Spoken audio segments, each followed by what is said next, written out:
Les podcasts du Figaro. Prêt pour le décollage.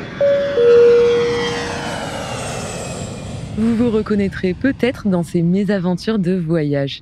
À l'étranger, tout fier d'avoir assidûment appris quelques mots de vocabulaire, vous vous retrouvez pris de court juste après avoir entamé une conversation avec des locaux. Pire, sûr de vous, vous suivez les mauvais panneaux et ne vous retrouvez pas du tout à l'endroit où vous le souhaitiez. Autre scénario, persuadé d'avoir plus souvent fait les courses que vos amis en vacances, vous réclamez un remboursement et vous heurtez à un mur, voire vous faites carrément traiter de radin. Pas de panique. En vacances ou en voyage, grâce à notre sélection d'applications, vous devriez pouvoir éviter ces petits imprévus et quelques autres.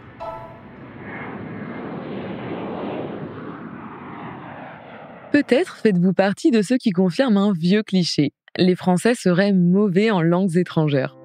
Manque d'interaction en cours de langue, peur de l'erreur, inhibition, les excuses sont nombreuses. Mais elles ne doivent pas être une raison pour ne pas s'intéresser à la culture du pays où l'on voyage. D'autant plus qu'aujourd'hui, certaines applications de traduction instantanée rompent la fameuse barrière de la langue. C'est le cas, pour ne citer qu'elle, de Google Traduction.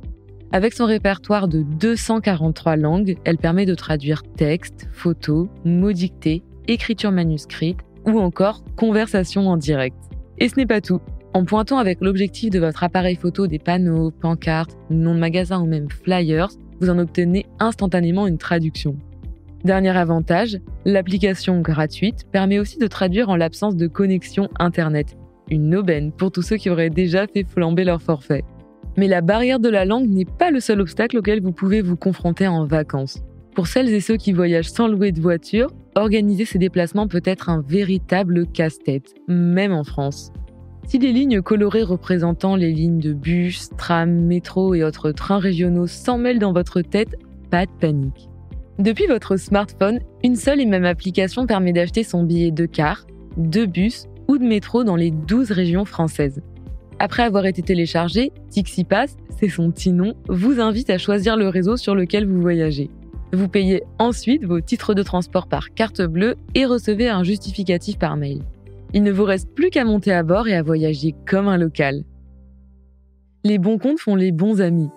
L'adage n'est pas moins important pendant les vacances, d'autant plus si vous souhaitez que vos amitiés perdurent au-delà de cette semaine en Espagne.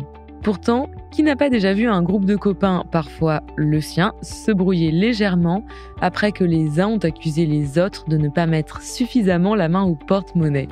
Pour éviter ça, téléchargez TreeCount. Cette application permet de suivre qui doit combien à qui et est assez simple d'utilisation.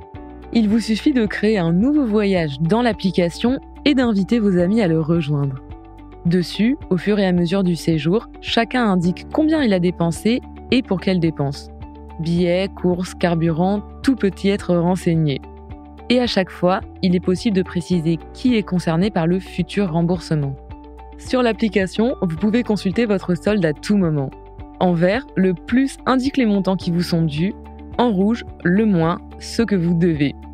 À la fin des vacances, une demande de paiement est envoyée aux membres concernés. L'argent remboursé arrive, lui, directement sur votre compte bancaire.